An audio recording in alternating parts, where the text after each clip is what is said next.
Welcome to episode number 7. Thank you guys for joining. Today I sit down with Edwin Carranza, producer, arranger, and bass player. He was recently nominated for a Grammy. He was on tour most of the year with Camila Cabello on the Never Be the Same tour, also opening up for Taylor Swift on her Reputation tour. Edwin has played for NeYo, Tori Kelly, Matt Redman, Leona Lewis, Black, Miguel, and Mana, and many more that I don't even have on the list. We get to sit down and talk about the responsibilities of a music director in the pop industry, and what he has to do, his job, what it entails, and then also his experience within the last 10 years of professionally doing music and touring all over the world. We get to share those stories together in this podcast, and we get to talk about where he draws his inspiration from continuously. Episode number 7 coming your way. Check it out.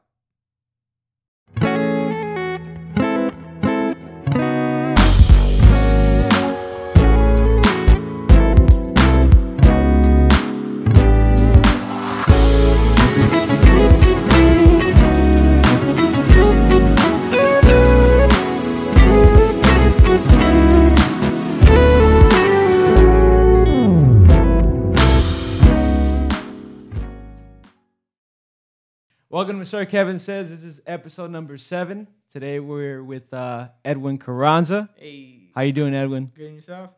Good, man. I'm doing well. Dude, I've been trying to make this happen for like the last 3 months or so? Yeah. You were one of the first persons I hit up to try and get on the show. It just hasn't worked out, but now we're here now. Dude, how you doing, man? I'm good, man. Just no complaints. It's been a very successful year. Yeah. Traveled a lot and planning my wedding, and so just I'm extremely grateful and extremely happy with the outcome of this year. You've been gone for what, like 85% of the year or so, or something like that? It's a couple days shy of 10 months, man, of the year. Who were you on tour with? This year I worked with Matt Redman, Tori Kelly, Camila Cabello, which was the bigger span. And then I just worked on different projects like Black and Leona Lewis, and a couple other stuff just on the side. Right. So Edwin, tell us a little bit about your story. How'd you get started with music? Your upbringing. Well, I grew up in the church. My dad is a musician, and he grew up playing an assortment of instruments. So. I first started playing piano at the church and kind of playing the youth band or like the kids band. And it wasn't until like 16 years old, around high school, when I started playing bass, and that was out of necessity. Our high school had 3 or 4 piano players, but no bass players. A bunch of guitar players, a bunch of drummers, a bunch of horns, but no bass. So I personally thought bass was a joke. Because I played a little guitar when I was younger, and I played chords and all these. I was just like, playing single notes is really not going to be that difficult. But once I got into it and I just started seeing the technique and just the different isms that you could do to elevate your musicianship as a bass player, I grew to appreciate it. And I mean, honestly, over every instrument, that's the instrument that's kept me busy and working. So right. Did that. That's when I started, around 16. And then around that same time, I got introduced to this program called Grammy Camp. It's held by the Recording Academy. And basically, you send an audition video, and they just take people from all over the country and just bring you to a certain place. Like the first one was Citrus College, or they would use USC. And that you would just make bands within the people that they got, and then you would just have one showcase at the end of it. And that kind of was the big startup and just exposure to, music and how big this actually could be for me. So I think that's a good, that was my foundation. That's where everything started. What was your first big gig? I remember you told me it was somewhere around like 16 or 17 years old, or was it? Yeah, 16, 17 years old. I did a lot of sub work, a lot of recording work. Around that same time, I think my first recording, like, ever, was this song for the Dukes of Hazzard. Okay. I'm I'm not proud of it. If that video exists out there and you could watch it, they made a music video, Warner Brothers, and the producer was Jose Quintana. Okay. Who he was at the Grammy showcase. So that's how he saw me. He said, "You're the only Latino up there. I want to help you." And we did this recording, the song called "Good Old Boys," which was the theme song to the Dukes of Hazzard, and it was kind of like the last season. They were about to release the DVD, and they wanted to remake with the original singers and the original cast. Right. So we just literally got into a studio in Glendale, re-recorded this song, and I mean, bro, like, I've never recorded bass. I've been playing bass at this point maybe 5-6 months, if that, and we're recording a music video, an interview, and they're just like, "What was the reason for you playing the way that you did, or the note selection, or all these things?" Sure. And I mean, my response literally was like, it's just the original just didn't feel that good. And just listen to this. This just feels so much better.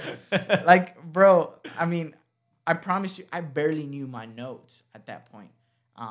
Wearing a, 2XL polo. Pro Club? Nautica.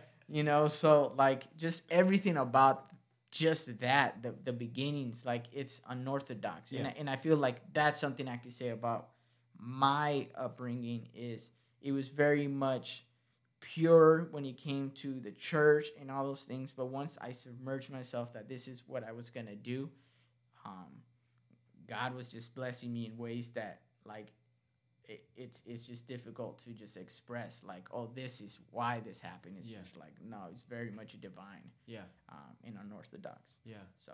And how soon after that? Because I know you when we talked about this before, you did work for Maná, and you were music director. Is that, I believe? So how did that come about? Jose Quintana, same guy. Pepe Quintana. He was the man who is responsible for Maná's success. And it was kind of the same thing. He would see that I was 17, 18 years old, and I would MD, and I would do all these things for all sorts of people, and just how hungry I was, and I was just willing to do things. And something happened with Maná where it was just last minute, and they needed someone to outsource different musicians in every single city of their tour. Mind you, this was a 2.5-year tour. And he called and he said, "You're a connected person, right?" I said, "Yeah, absolutely." I wasn't yet. And he's like, "Cool, I got this group that needs some help. Are you willing to do it?" I don't know who it is, but I know that the last time he called me was the biggest recording thing I've ever done in my life. So I said, "Yeah, I'm available." I literally had just landed in New York, and he booked me a flight leaving LAX the next morning. So I just went from one terminal to the next one, just went back to LA. Oh my gosh. Landed, my mom dropped off some clothes, and we went to San Juan, and we started production rehearsals with Maná.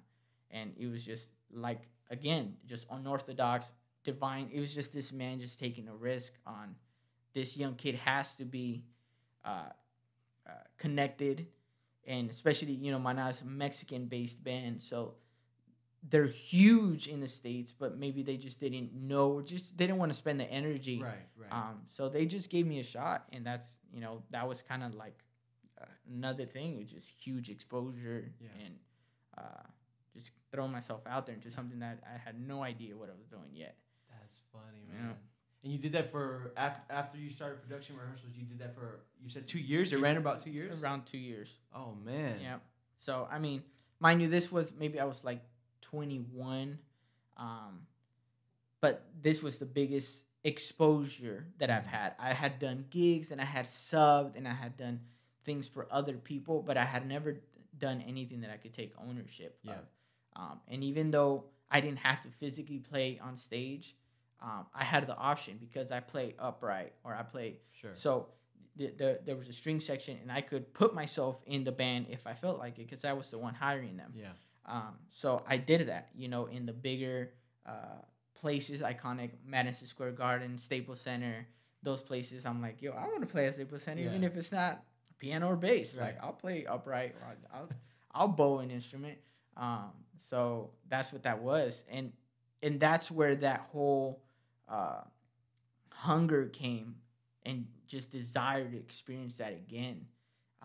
I didn't grow up playing in bands. I didn't grow up playing backyard shows or playing at the Roxy and stuff. That was my friends. I just never, when I wasn't allowed to. I grew up in a super strict home. Yeah.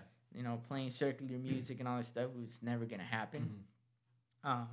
But yeah, just playing at clubs, it wasn't gonna happen. So that exposure to that caliber, it was just that was my beginning. Those were the beginning stages of my career, and it was Staples Center sold out 7 nights. Wow. So That's incredible. Yeah. Who have been the most influential to your career as a musician, as a bass player and as a keyboard player? Who are some people that you say these are the people I looked up to when I was growing up? I mean, in the beginning, it definitely was my dad. Me playing, the desire to play music came out of the desire of attention and more time with him. My dad worked, and he just worked a lot. And when he came home, he was tired, and he'll play with me, or we'll talk and we'll do all these things. But there was just something different about the excitement that I saw when I was able to show him something like, hey, Dad, I just finished playing this. And he'll be like, cool, you could do this, you could do that too. And it would lead into a 2-3 hour jam session with my dad. So that was definitely like the start. But after that, I mean, honestly, I feel bad that I haven't even done my due diligence to look some of these people up. Alejandro Sanz band, Mark Anthony's band, Diego Torres band. I didn't care who they were. I was like, man, they sound so crisp and so clean. Later on, I got exposed to different people like Abe Lario, and then Anthony Jackson, and then like Richard Bona, now Ethan Farmer, John Pena, just people that I'm like, okay, like these are the ones that are working, and I can name them by name. But yeah, I feel like that's in essence my root of where everything just started, and the people I look up to in the beginning. So this is something that I've talked about with mostly everybody on the show that I've had on here. What's your opinion on value as a musician? So I've watched your podcast, and I'm, I'll answer it for what I believe first. I think value is everything.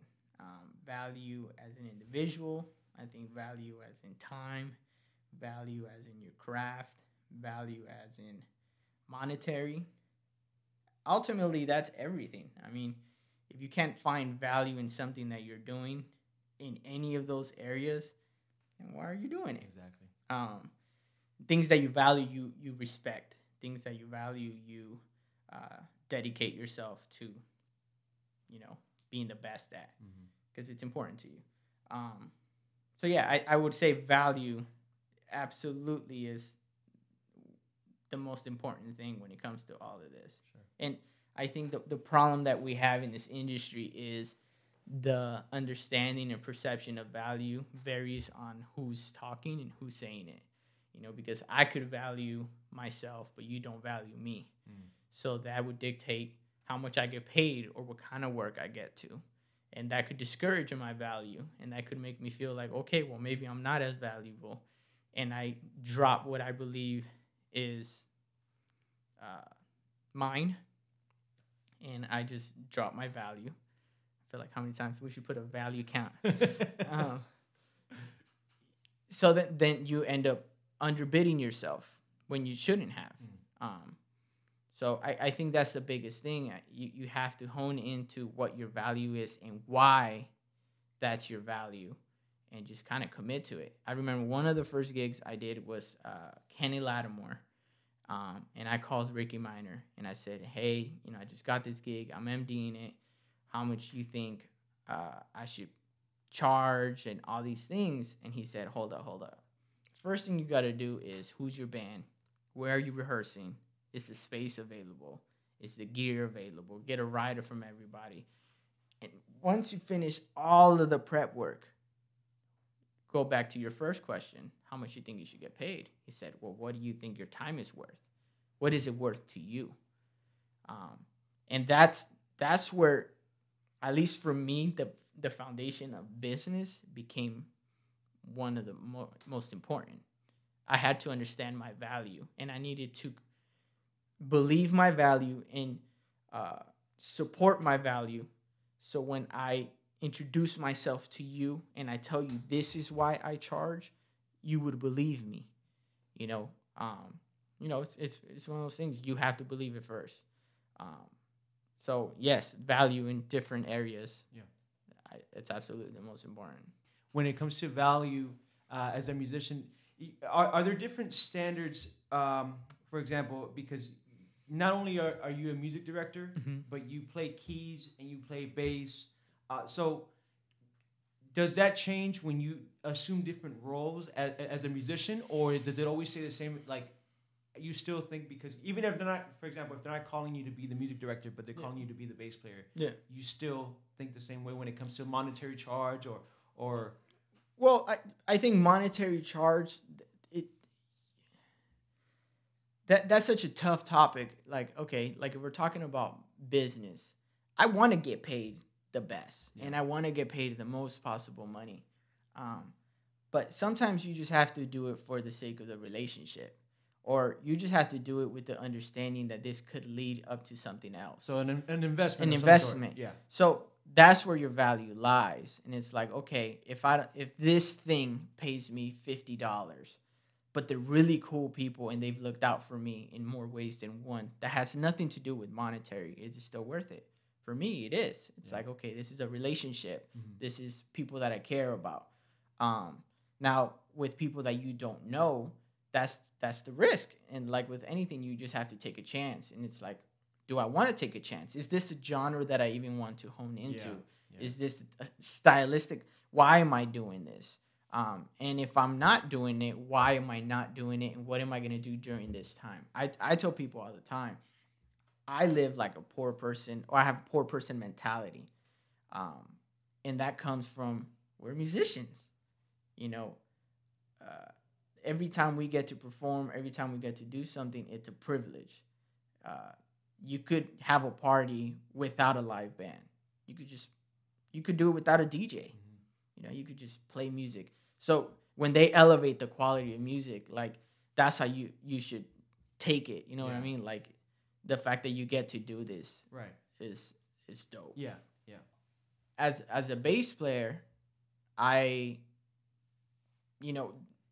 could charge a little more if I have more roles. But if I'm just called to just play bass, I almost have to be just complacent with what it is. But I will say 9 out of 10 times, those assets, those abilities that you have learned, they will always come into play. Yeah. You know, you walk into a room and you're just playing bass and they're just taking forever with the tracks. So it's like, well, hey, I'll help you, and you just do it.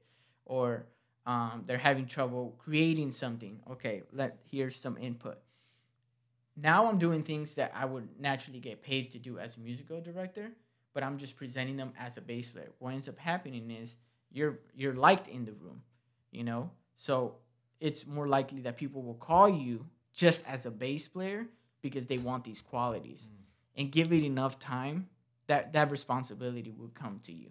That's what's happened with me. Yeah. You know, like, the title doesn't mean anything to me. I feel like I treat each situation the same. Yeah. I'm a musician and I'm capable of doing all these things, so I'm gonna do them regardless. Like, you don't get less of me, you don't get more of me if I'm the MD. So essentially, the person who loses is me if I'm taking a cut just being a bass player. But you know, at the end of the day, like, I grew up, like, I'd rather make the $50 gigs than no gigs. You know, I'm very grateful, and that's where that poor thinking.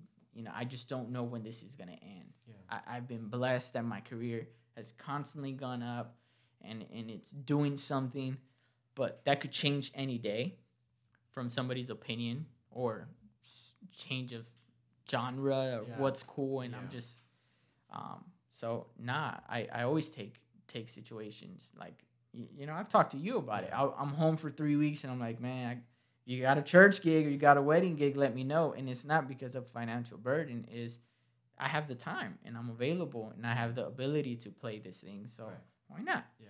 Let's work. Yeah.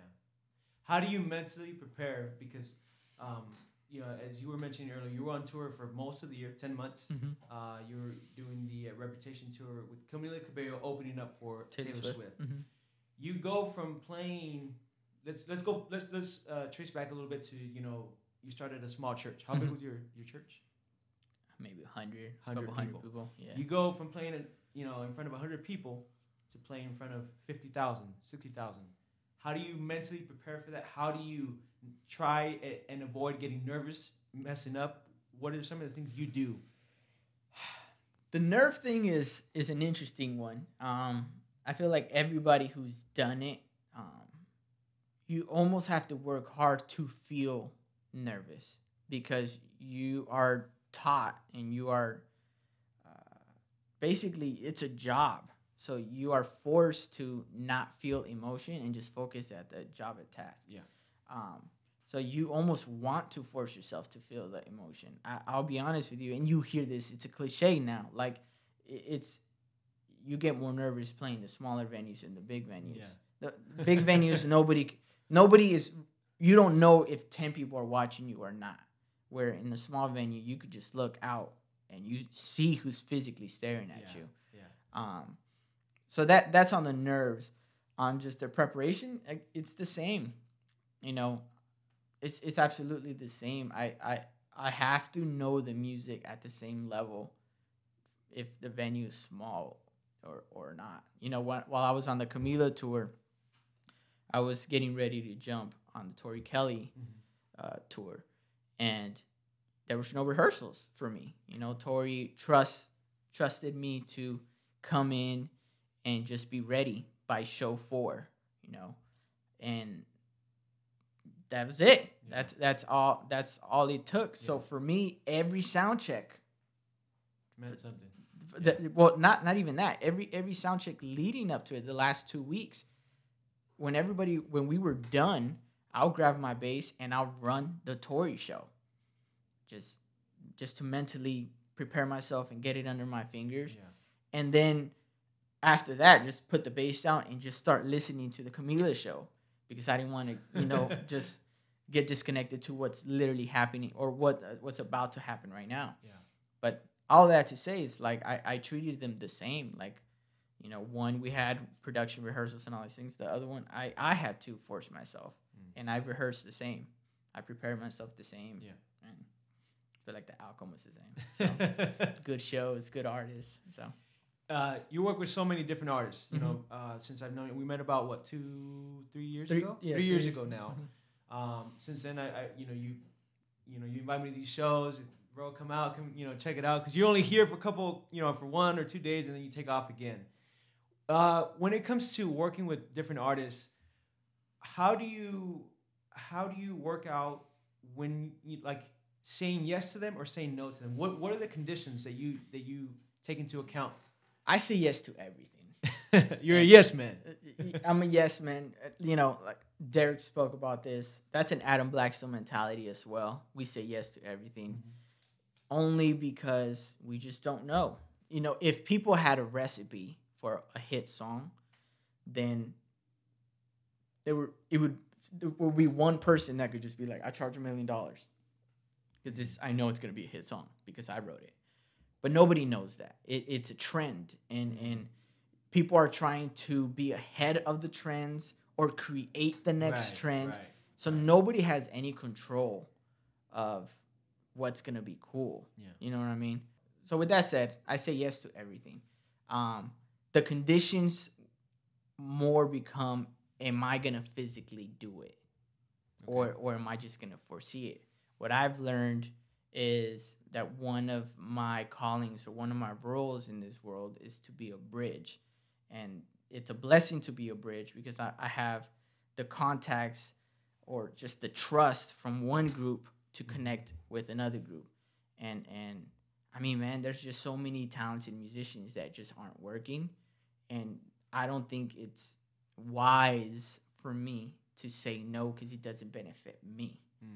this situation might not be what I need at this time, but it would mean the world for this person. And if I oversee it, they get the quality, you get the experience, and everybody's happy. Yeah.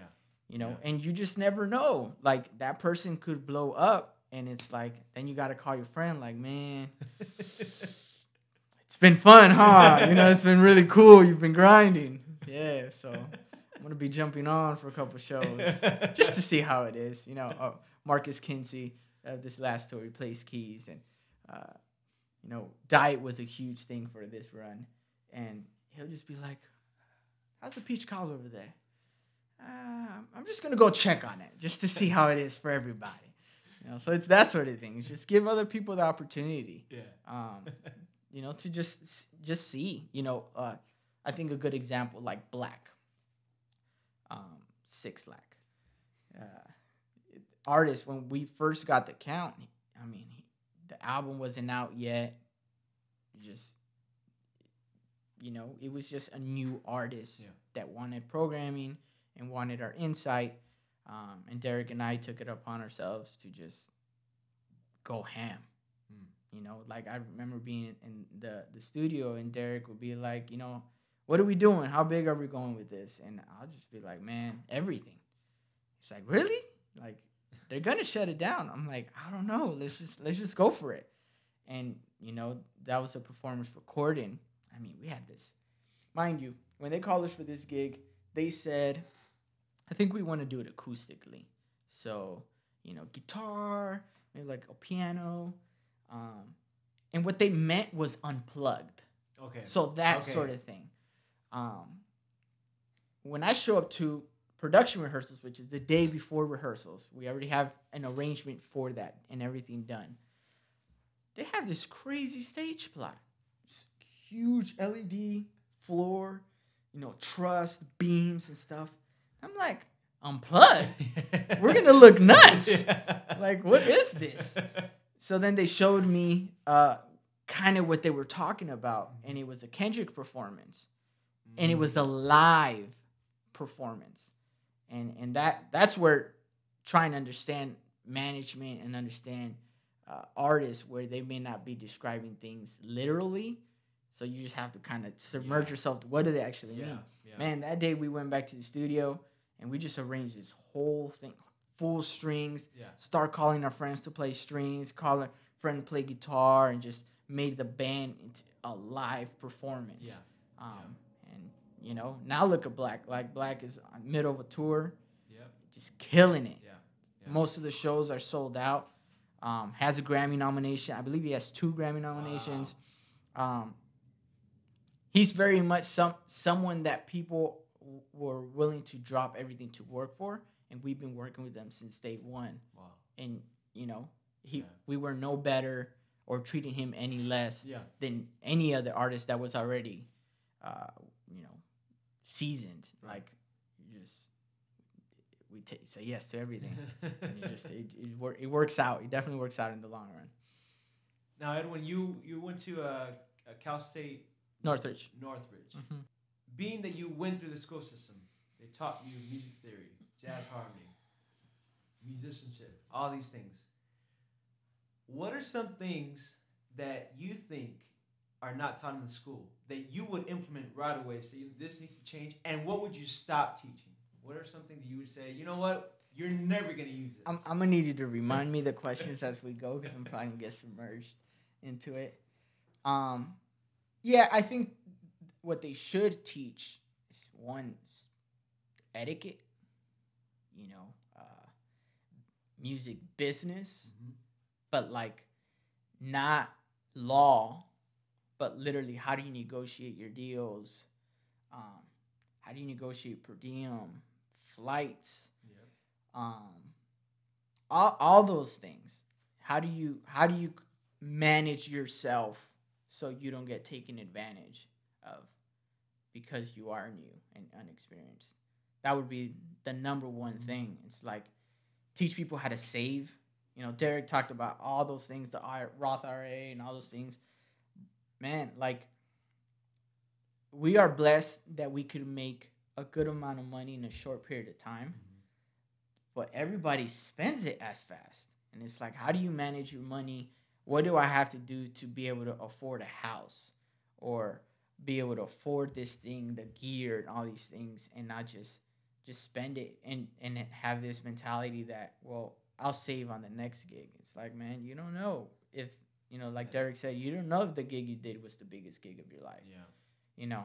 On that statement, like when I finished doing Mana, around that time is when I met Adam Blackstone and I met Derek. And man, I'll be honest with you, I was horrible with my money. 21 years old, making amazing money. I lived at home, so no real responsibilities. And I was just wasting my money. And that was the first thing that Adam and Derek specifically was just like, man, save your money. Like, stop splurging it. Stop spending it on friends. Stop buying people things. Like, stop trying to hang out. Like, just save your money. Like, nobody cares.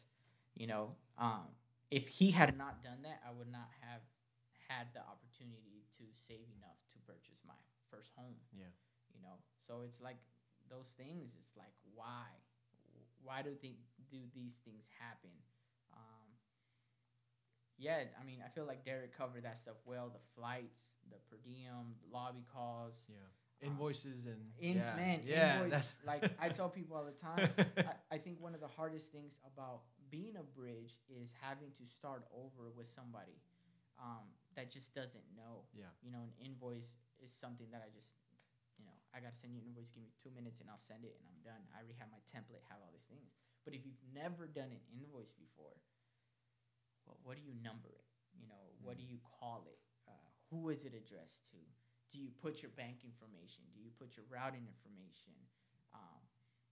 How do you manage the invoices that you're, doing for tax purposes and all these things? Those are things they don't teach you. Yeah. And what ends up happening is you get intimidated and you don't send your invoice fast because you're kind of waiting for somebody else to do it, or you're kind of hoping it comes in the chain. And you end up sending your invoice late, and then your money is a month late. And the majority of that is your fault. You don't respond. I take pride in having a W-4, a W-9, a picture of my passport, all those things saved on my phone. So anytime I get a new situation and they're just like, cool, we're about to set payroll, my liability insurance, all these things, I already have it in a folder on my phone. Within the minute that they send me the email request, I already sent that back to them. Nice. And all they need, like for W-9, is for it to be from the year. Right. So you could literally do it January 1st, date it, sign it, and just store it. And whenever somebody asks you for W-9, boom. Yeah. Yeah, it's already there. It's there for the whole year. Yeah. You don't have to keep writing, finding the app, and trying to sign it and freaking out. Yeah, you don't have to do that stuff. What was the second part?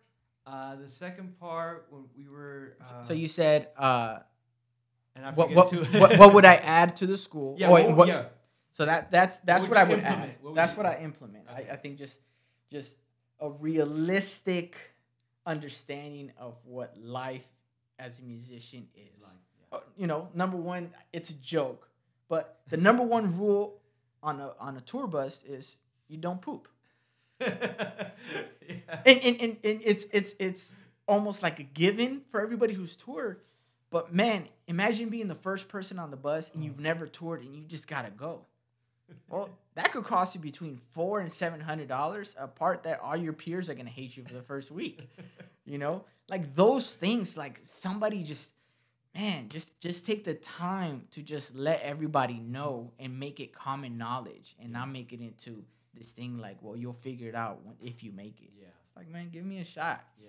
The other thing, what would I take out of school? Man, for me, the difficult part was having to take my core classes when I knew all I wanted to do was play music. Yeah.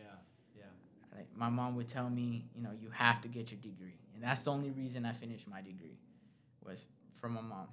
But I was like, I don't care about the stars. Like, I don't care about why they do what they do. But that was just me at the time. Like, I was like, man, I have to learn 50 songs this semester. I have to do all these things. And, like, I'm worried about a test about a star. Yeah. Like, no. So, obviously, it's necessary to be well rounded, but just I don't know, maybe a better balance or a way to connect it into your core class, rather than it just be so vague. You know, I don't know. Like I feel like if I would have gotten someone that could describe like what kind of melodies, like if you were to put the stars into a sheet of music and just put the points, what kind of music? I don't know. Like I think maybe I would have gotten a little more interested. Like okay, like you know, this constellation plays this melody. I don't know. That could be a song, you know, and that could be the source of inspiration. Yeah. But you know why something is built the way it was. I just really didn't care. I just wanted to play music and just pass my music classes. Yeah. So, as a music director, when it comes to you putting a band together, you get this new gig for this new artist, and you're trying to think about the musicians you want to bring along with you. How do you go about doing that? And what happens in the situations where, for example, you want to give somebody else a shot, and they come in, you know, all the other guys are seasoned musicians that you've worked with countless times, so you know they can do the gig. But you got one guy that sounds great, and you just want to give him a shot because that's what you do. You bridge and you close the gaps. And he doesn't do a good job. How do you go about? You say he doesn't do a good job? He doesn't do a good job. He doesn't deliver the way you expected him to. Well, so it's a two-part question. So the first part of the second question, because it's multiple parts, is giving people a shot. Like, man, if it were up to me, I believe that there's enough work for everybody, for the most part. Mm-hmm. For people who've worked hard, for people that have dedicated themselves, for people who have submerged themselves into the craft. But that's such a hard thing. Like, what you have to realize is I'm putting my word and my career on the line when I recommend someone who has zero experience. Yeah. And how bad of zero experience, there's levels of that, you know? Like, are you going to be late to lobby call? Mm-hmm. Like, all the things Derek described it, but like it's 80-90% downtime. You know, how are you off the instrument? Like that's the biggest risk. Yeah. Like I may think you're capable as a musician, but as a human being, you might just have so many issues that like you're gonna make the tour living. Yeah. So that's the hardest part. Now, if they don't execute, I personally, I don't have a problem firing people. Because I am thinking about, man, there's so many people at home that are experienced, are amazing, are ready, won't do all of this, are just incredible human beings, and they're just stuck at home, and you're hoarding this gig because of a relationship. Yeah, I don't know. Yeah. You know, I'm more about, like, I thank God that my friends are the ones that are working with me, and I'm cool with every musician that I work with. But I would hate for one of my friends at home to be struggling because I decided to hook somebody up that didn't respect me, number one, for not being prepared, and then the music. So that's that question. Like I wouldn't. And what was the first one? You get a new gig, and you're a music director, putting a band together. What do you think about when this guy would be perfect for this position? What do you think about when it comes to that? Well, the number one thing is availability. Yeah. I mean, that's the first thing. It's like who's available, and that comes from just the core people. Like there's just the 20, 30 musicians that you just. I wouldn't even say that many. Like, the hardest instrument for me to fulfill is keyboards. I have 3-4 keyboard players that I just trust. Because I've worked with them and I know what they could deliver. So that would be the number one position for me. Yeah. It's like, who's going to be there to help me arrange the show and just create? Then the next one is drums. And, man, there's so many amazing drummers out there. Yeah. But it just kind of comes down to, like, that. How many rehearsals do we realistically have? Camila, for example. When we got the situation... we had 6 days to put a full show together before production rehearsals. So we had 6 days to learn, arrange, and polish an hour and 20-hour, 30-minute show. Mm-hmm. From intros to segues to music interludes to voice recordings and just all sorts of programming. We had 6 days. I can't take a risk on someone who's never done this before. You know, like you just can't. Like I need somebody who is gonna do their whole job and have energy to help get other stuff done in those situations. For that, we had Chris Johnson. I mean, he's amazing. Freaking seasoned. You know, everybody from Stevie Wonder. He's out with Lady Gaga right now. Played on the Ford TV. Like this man's instincts are just on point. And bro, like I can't tell you enough times where I'll just come up with something with the keyboard player and we're like, okay, this is dope. And Chris would be like, yeah, but if we make this into a subdivision or we do this type of rhythm, now you make something dope, amazing. You know, now this feels like a MJ interlude. This feels like, and that's what I'm saying. It's like you surround yourself by people that will make you better, make the music better, and are just know that like your instrument shouldn't be the focus point. Like when it comes to that, like how much more could they help in the other areas? You know, morale. Man, that's probably the biggest one. When hiring people, it's like, okay, how are all these attitudes and personalities gonna work together? Yeah, be coherent. And it's like, okay, if you have a person who's very quiet, that's okay, but you can't have a room full of quiet. You want some energy in the room, so you get a guitar player that could really rock out, you know, that sort of thing. So it's just those are the things that I'm really thinking about. I'm also thinking about the music. You know, could they play the styles that I think will be presented in this type of gig? Right. Obviously, you want musicians that are versatile, but like for Camila, like she has Latin roots. Yeah. There's a good chance we're gonna play some Latin songs somewhere, or some Afro-Cuban, some Brazilian songs, and we did. We would go to Brazil, and there was the biggest Brazilian artist would want to perform with her, or went to Mexico and Sin Banderas wants to perform with her. Like, could they play these styles? And you're literally thinking about this day one. That didn't happen until 8 months later. And, you know, if they weren't capable of holding the rhythm, they would just slow those days down. So those are probably my biggest checklist. You know, are you available? What more could you do? And like the stylistically, does it make sense? Does it fit? Does the personality fit? Those are probably. I remember earlier this year I went to a panel discussion with Ricky Minor and Adam Blackstone, which is crazy to have two amazing music directors in one room. It was at MI a couple months ago, and he when he was talking about people that he trusted, he mentioned your name, Edwin Carranza, as far also Derek Cobbs. And how has Adam influenced your life, and how important is he as an individual to you? I mean, him as a friend, number one, as a mentor, as somebody who just cares about me. Like, I love the dude. You know, he keeps it real, on and off the gig. He'll give me advice that fit on the gig, and then I love this statement about him. You know, people will complain about money. People will complain, like let's say I'm not available for a situation, and there's a chance that if I leave the situation, everybody could get fired. You know, he'll say like, man, we have to do everything in our power because we don't want to play with people's money. He's just considerate. Yeah, he's considerate about everybody around him. And those are things that I've learned. Like my situation, because I'm okay to leave the situation, or I have a reason, my family, whatever it is, it doesn't mean that this should affect everybody around me in a negative way. So what could I do to make this transition as smooth as possible? That's where Adam is the king of that. Yeah. He's just the king of just communicating, and he's just the king of just setting the right people. Like, okay, like let Derek cover for you.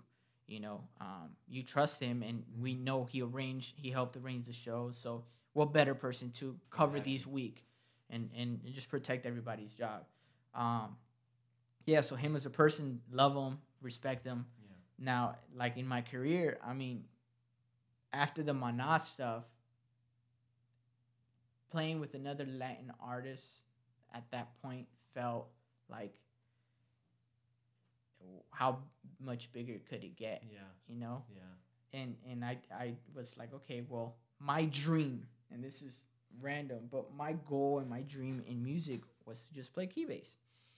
That's all I wanted to do. And when I met Adam, I remember telling him that. It's like, I just want to play key bass. And he just laughed. He's like, why? And it's like, like stylistically, as a Hispanic, like key bass is not a prominent instrument. Yeah. And there's just something about it that was just like, no, like I want to be able to express myself through that instrument. So crossing over and meeting Adam early on in my career was instrumental because the opportunities that I got presented with were already at a very respectable level. Yeah. I was learning with the best. I was learning with Lil John Roberts. I was learning with Mike, or like, now Mike Reed, Chris Johnson, Aaron Spears, Tony Royster, all those guys. Just learning how to play this instrument that was my dream. Yeah. So he's impacted my career in just countless ways. Yeah, like it's just absolutely more as an individual, but definitely my career, like just giving me the opportunity to just be able to fulfill the things that I had set for myself and more. Yeah. Let's switch a little bit and let's talk, because you're getting married next year. Yeah. Congratulations. Woo. Yep. Engaged and ready to go. How do you go about balancing family, your work, if you're involved in your church? How do you balance these things out? I think the biggest thing is just being consistent. If you know you're going to travel, I'm going to talk about everybody else before my fiance. If you know you're going to travel, it's communicating those things to your church and to all the people, and just respecting everybody. That, again, like I was saying, because I'm doing something, it shouldn't affect everybody in a negative way. So that's number one. But the family and my fiance, it's tough, man. I tell people all the time that if we're being realistic with ourselves, what I get to do for a living is not real. It's not normal. And what I mean by that is, if mid-tour, if you ask me, what you do yesterday? I mean, I'm limited to telling you, well, I just ate in my room, or I went to the gym, played Fortnite with my friends, played at the Cowboy Stadium. You know what I'm saying? the dynamic between the two. It's just not real. Yeah. So when you're having conversations with people, like, it's almost not relatable. And that's where the disconnection happens. And you have to understand that. You have to understand that early on. So when you express yourself to people, you watch how you express certain things, because the job can't be what drives you, and the job can't be the focus of just your life and all the conversations. Yeah. So, how is your day going? And I have to stop myself and evaluate every day. How am I feeling today? Am I feeling sad? Am I feeling happy? And I express those emotions to my family, because that's the real Edwin, the working guy, the guy who's just finished doing all this thing. That stuff is a blessing, but it's not real. Because when I come home and I don't have that, my life is going to seem boring and insignificant. Yeah. You know what I mean? If every single day all I talk to you about is this praise and all these things, and I'm home, it's like, what are you up to? Nothing. It's kind of depressing, Yeah. So it's finding those things, finding the balance. I mean, I love my fiance, Ariana. Like, we've just learned to be consistent. Early on, I would FaceTime her every single day. As soon as the show ended, I would sit in the middle of the Tori venue, wherever it was, whether it was like 1,000 cap or 3,000-4,000 or whatever it was. And I would sit in the middle because they had the best Wi-Fi, and I would just FaceTime her until she was ready to go to sleep. And I did that every single day. And it's like, okay, well, don't you think that's a little bit much? It's like, no, she doesn't get to see me the whole day. Yeah. So she looks forward to just this hour conversation every day that I talk to her about my day, and she talks to me about her day. That's doing those things, I think, are like just, I mean, they're everything. Like, if you don't, I used to tell her, and I still tell her, like, I need to put in my 40 hours into our relationship. Yeah. Like, if I don't, then I'm giving this more importance than you. Mm-hmm. And at the end of the day, I'm doing all of this to support you and support my family, not the other way around. Yeah. Like, I don't want you to be an addition. I want you to be like the core of my foundation of what I do, my family. You know, my parents, you know, my mom texts me now, you know, like that was weird in the beginning, you know. She just had a flip phone, then I got an iPhone. Now I see her texting me, and it was just the same thing. You just don't know what they're going through, and it shouldn't be about you. So just making it a point to talk to them about their day, right, and why things happen a certain way, and just, man, send them flowers. Yeah. Just do things out of the ordinary, so they feel like you're closer than you really are. Right. So I did a podcast on my own about 2 weeks ago, and I was talking about getting burned out. This happens a lot within musicians. How do you, as a musician, not get to that point? What are some things you do draw inspiration from, or just continuously do so that you don't reach that point where you hate the very thing that you love? I think as a musician, or just in general, getting burnt out, why are you getting burnt out? You know, is it the repetition? And if it's the repetition, are you just being ungrateful? You know, did you forget? Like, there's this quote that says something along the lines like that you have what you wished for, you know, and just kind of remembering where you came from, and that this was the very thing that I was hoping to get, or I dreamed of having, and I have it now, and not forgetting that people being complacent, like all those things are in general, like people are constantly seeking the next big thing. Yeah. When they could be missing the big thing because it's happening now, but just not being submerged into it. Right.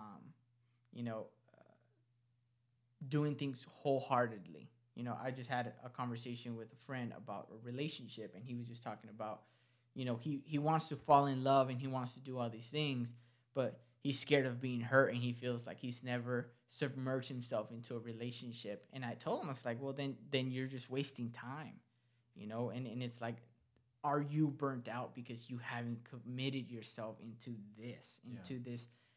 this craft, this gig, this life, and this, just, you know, just commit to it and be okay with whatever emotion comes out of it. Yeah. You know? Yeah. I think that makes sense. Straight to the point. Huh? Yeah, I think that makes sense to me. Figure it out and then go from there, you know? Yeah, you just, you know, because you're saying, okay, well, like what do I do? I'm blessed to be able to work with different artists. I'm always looking forward to something, but I get burnt out of the idea of not being home. And it's like, man, sometimes it's necessary to just take that flight home for a day, or fly one of your family members out for a day, so you can just have a sense of normalcy. But it's never that deep. It's really never that deep for you to get burnt out. And if you're really, really, really at the point of getting burnt out, man, just start thinking about what else would you be doing. Yeah. You know, like some people are like, man, I'm just tired. I just need time at home. But the moment you get home, you're ready to leave. And it's like, make up your mind. Do you want to be home or do you want to leave? Like, you know, I think that one of the reasons why people get burnt out is also because they don't have a goal. They're just running. You know, imagine the difference between running a marathon and just running without purpose. Exactly. You know, like, do you have a goal, and putting tangible goals in the process? Like for me, during this last tour, working out was huge. I made it a point that I wanted to work out. I lost 30 pounds. Yeah. And working out on the road itself was difficult. But I just had to set tangible goals. Like, man, in 2 weeks, I want to be able to lift, or I want to be able to do one more pull-up, or a couple more push-ups. And just those things were exciting to me. Okay, now, like, things with my fiance, like, I want to be able to afford this for her. Yeah. Just tangible goals. Right. So you're just constantly feeling like this is gratifying, and I'm doing something bigger than just working. Exactly. You know, Yeah. that I think that's that. If I had to summarize that, how do you not get burnt out? Is find purpose in what you're doing, and just fulfillment in it. And if you don't, then find new purpose.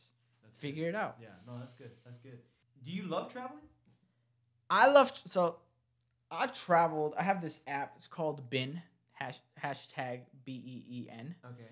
And you just you input where you've been, literally. It's an app. It's an app. And it's cool because it tells you, how much of the world you've seen. So right now I've seen 34% of the world. And I thought I saw more. Yeah, I was thinking the same thing. I'm a third in. You know what I mean? Like this. So with that said, it's like I've toured and I've worked for 10 years and I've seen a third of the world. So I would have to work at this pace or travel at this pace for 20 more years to see the whole world at this level.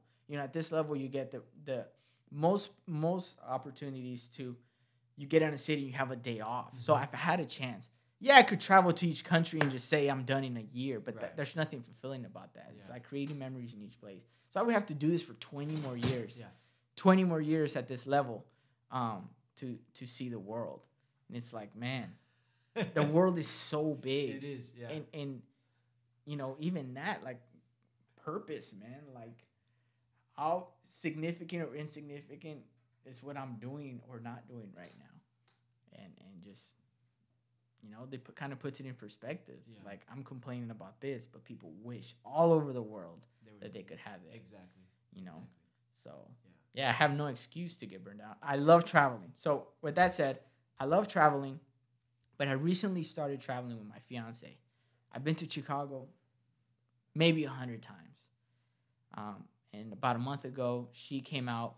We had 4 days off. And man, just traveling with somebody that you love made a world of it. I look forward to going back to Chicago. Not because I've done anything different when she was there than with just being on the road. It's just sharing it with someone and being able to take her, like, okay, we got to go to Giordano's. We got to go down all the spots, Michigan. I just knew all the spots. I mean, for her, I feel bad because I feel like she's overwhelmed because she's just like, why? The first time she came out to New York with me, we walked from Central Park to the edge to where you see the Statue of Liberty. That's about 6 miles. And we're just walking.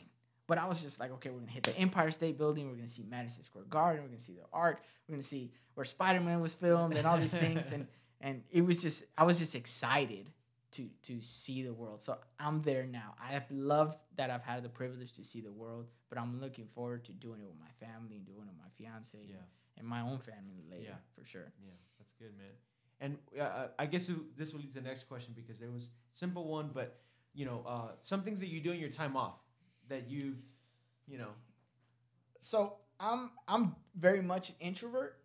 So if I have a day off, all my friends, everybody that I've toured with, they know I'm gonna stay in. I just 9 out of 10 times, especially if I've been there, I'm just gonna go to the gym. I bring my game system. Nintendo Switch. I'm still trying to persuade myself. Do it. It's worth it. Like Fortnite was really big during the beginning of this tour, so I brought my PlayStation, and just the Fortnite itself, or like the games itself, weren't what kept me busy. Mm-hmm. Those moments were necessary because I was keeping in touch with home. I knew that at the end of the day, I could talk to a good portion of my friends online. And we could just be playing and just messing around and just talking about something that had nothing to do with all the chaos or all the stuff I was dealing with that day. Yeah. So that's what that was for me. Just getting better at your craft. Like, I'm constantly watching YouTube videos, learning tricks on Pro Tools, Ableton. Yeah. Watching other musicians are coming up, all the musicians that are posting stuff. Like, it's funny, man. Like, God knew why I wasn't born in this era, because I find it really easy to just watch a video and just learn something and memorize it. So I'm getting free lessons every day. Yeah.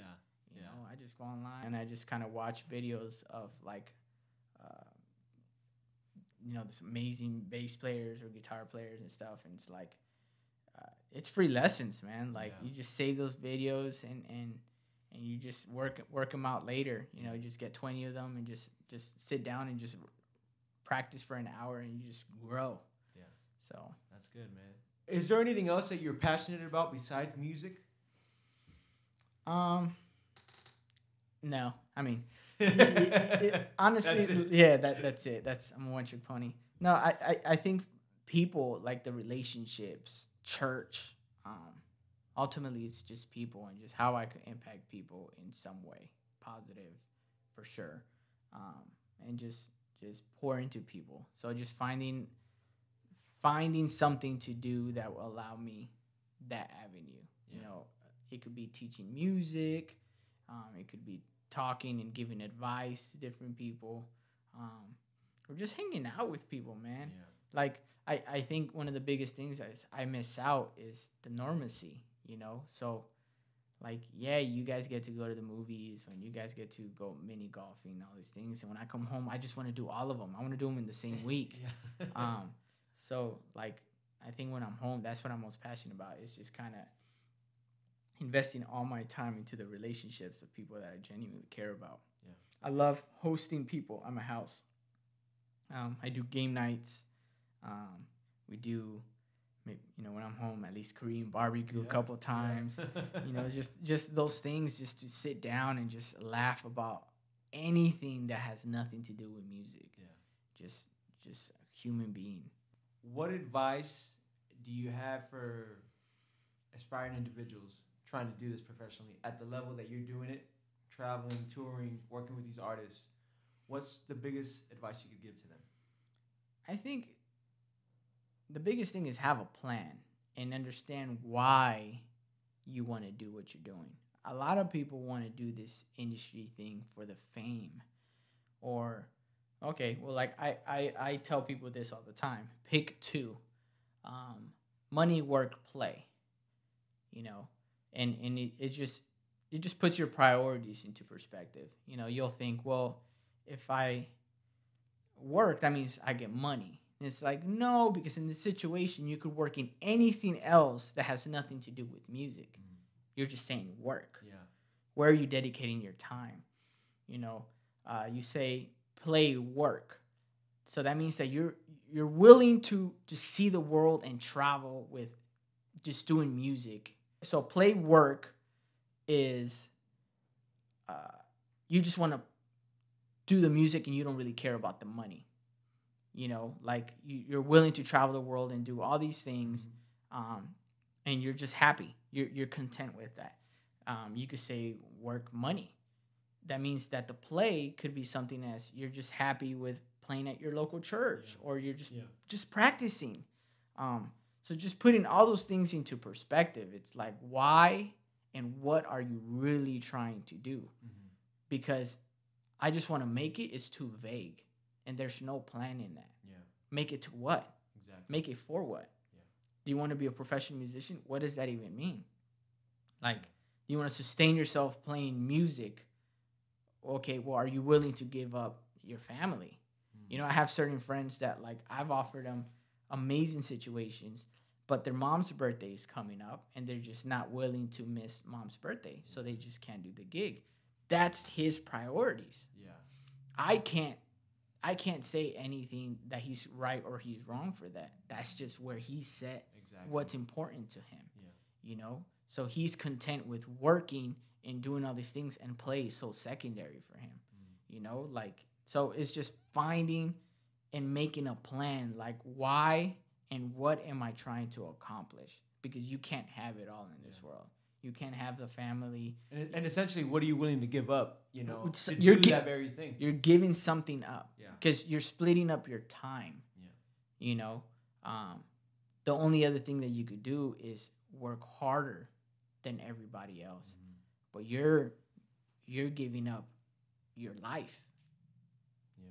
You understand that? Like, I'm pouring into touring with this artist, and I'm pouring into all these friends and all these relationships and just giving them everything of me, but I'm not doing anything for myself.